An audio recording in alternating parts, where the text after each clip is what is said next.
In that case, allow me to formally welcome the Fatui to our cause. We now face a common enemy.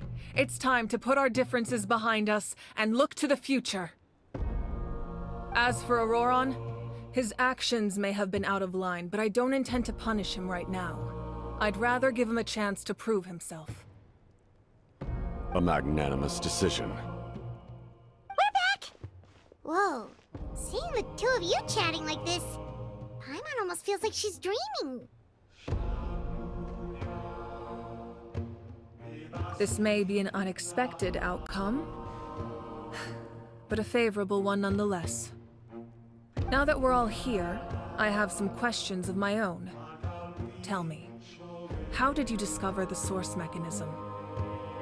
We weren't getting any closer to obtaining the Gnosis, so I had my men scour Natlan for a different option. Auroron helped as well. We tracked down 3 scholars, Aberawa, Bosomtwe, and Kushtal, and combined the results of their research to locate this ancient device. I've never heard those names before. Seems like my own investigation failed to locate some critical personnel. I'm just not sure how I missed them. Strange. Perhaps they simply live in seclusion. In any case, their results speak for themselves. That's true. Now we have another option at our disposal. Compared to using the Gnosis, our current plan will buy us some time. And if all else fails, we still have this plan as a last resort. Even though executing it will come at a heavy cost. But that means making everyone forget their past! We should definitely try to avoid it if we can. Oh, actually, speaking of the Gnosis, how did you know what it could do? That story begins with the Cataclysm 500 years ago. I failed to save Conria from the rampage of the Abyss. When the situation became unsalvageable, I fled to Natlan with the remainder of my platoon. Only to find that Natlan had fallen victim to the same tragedy. I defended this land for quite some time, and, in the process, met the chief of the Masters of the Nightwind, Aizu. I'm sure many people viewed Conria as the cause of the tragedy.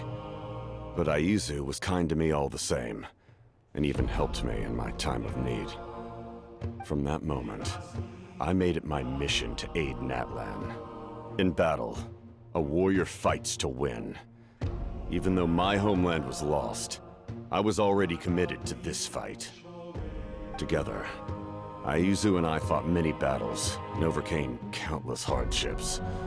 However, he was unable to escape his fate, and, in his final moments, told me the secret of the Gnosis.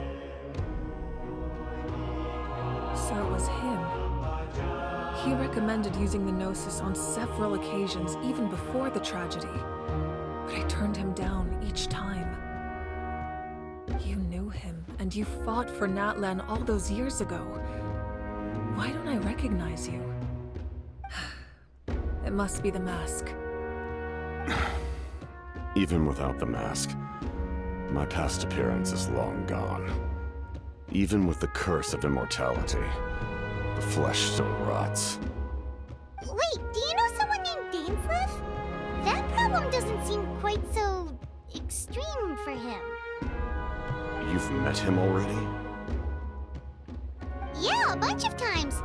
Sounds like you know him too. During the age of Conria, all I knew was his name. The last time I saw him in person, he was traveling with the princess. He carries a degree of pain and hatred that far surpasses my own.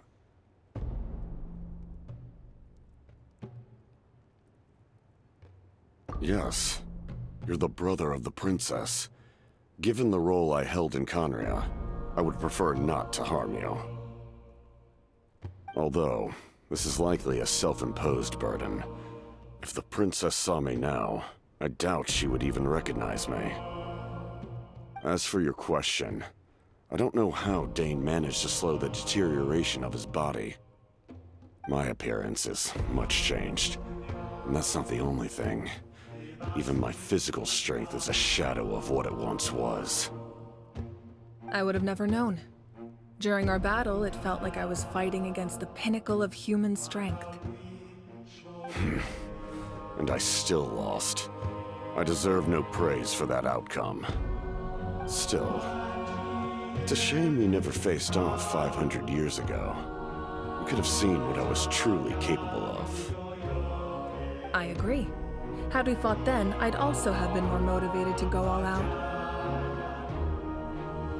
So, all that commotion back at the stadium, and you're saying neither of you were using your full strength? I'd say we're evenly matched. If we face off again, victory will come down to who wants it more. I imagine you held back since there were spectators around that could have gotten hurt. But capitalizing on that situation would have only led to a hollow victory. It would have been no different than taking hostages. My goal was the Gnosis, and I failed to obtain it. That means I lost, plain and simple. Her Majesty the Tsaritsa allows every Harbinger the freedom to pursue the meaning of their existence. When the time comes, that freedom can take precedence over her orders. That's why our methods can be so radically different, despite sharing the same goal and the same sovereign. I needed the Gnosis because I came here to save Natlan. That was my primary motive.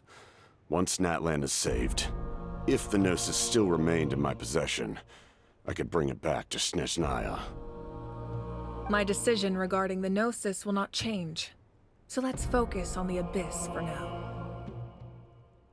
Right! What happens when all 6 heroes are together?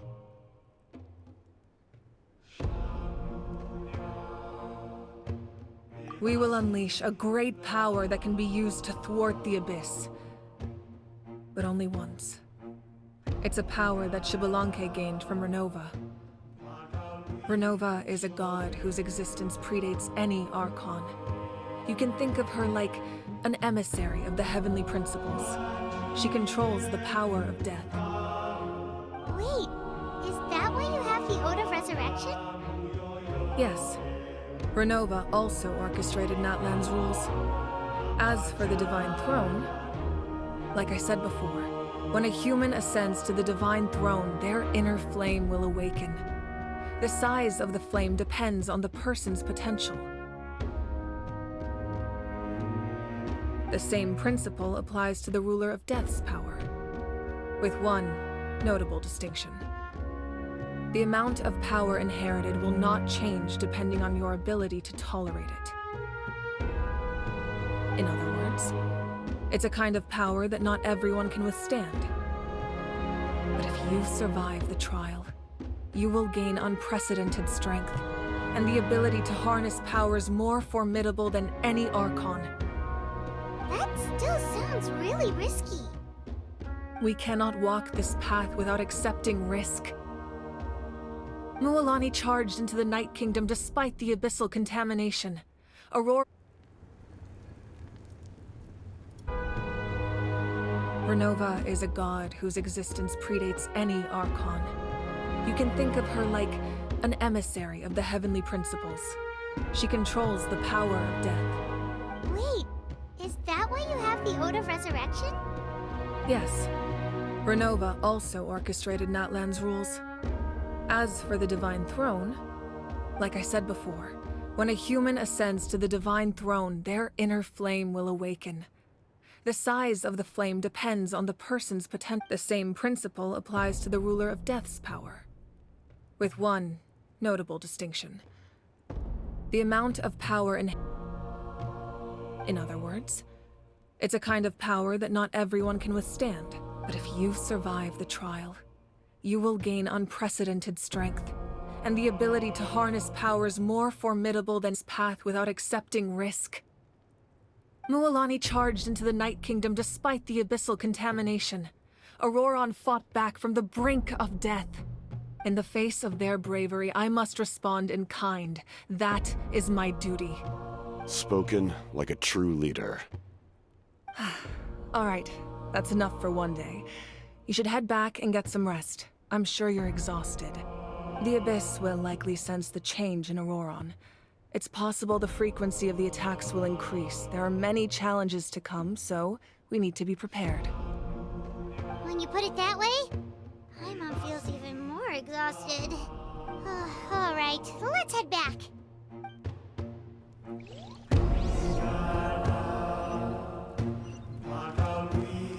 Now that we're working together, we'll need to coordinate our efforts. I'll leave a portion of my forces for you to command. That will definitely help relieve some pressure. You're sure they won't object? It's an order. I will make that clear. Excellent. I appreciate your trust.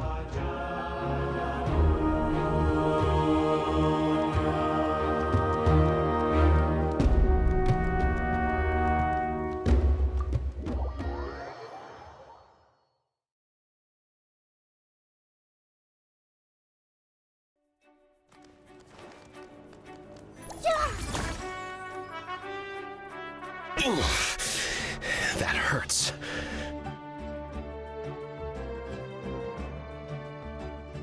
The monsters keep increasing in number. It's like something changed. It's definitely unusual and we should all be careful. But don't worry too much. You have us by your side. If there's one thing the Abyss fears, it's strength. If they think we're easy prey, they've got another thing coming. Oh, someone's calling us.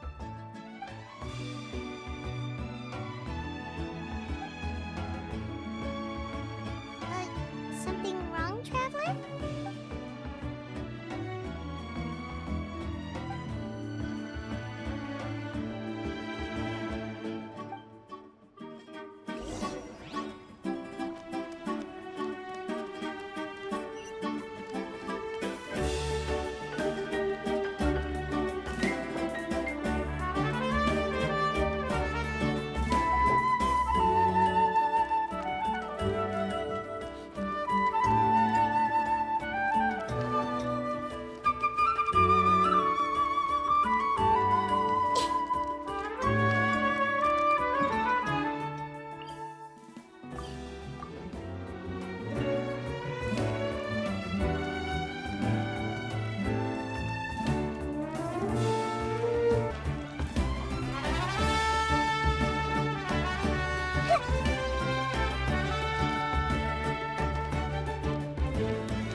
Nope, we can't give any of these to our soldiers.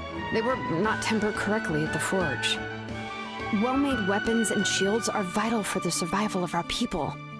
I know we're under a lot of pressure, but we can't compromise on quality.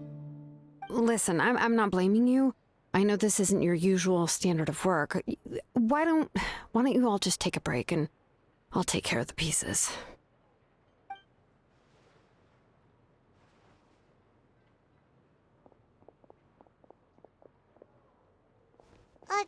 Hey, Shilonen? Is something wrong?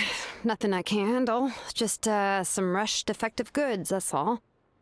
Even the most skilled craftsmen make mistakes under pressure, and if you two want to avoid the same fate, you should really get some rest. You must be exhausted too. Don't worry. I like it that way.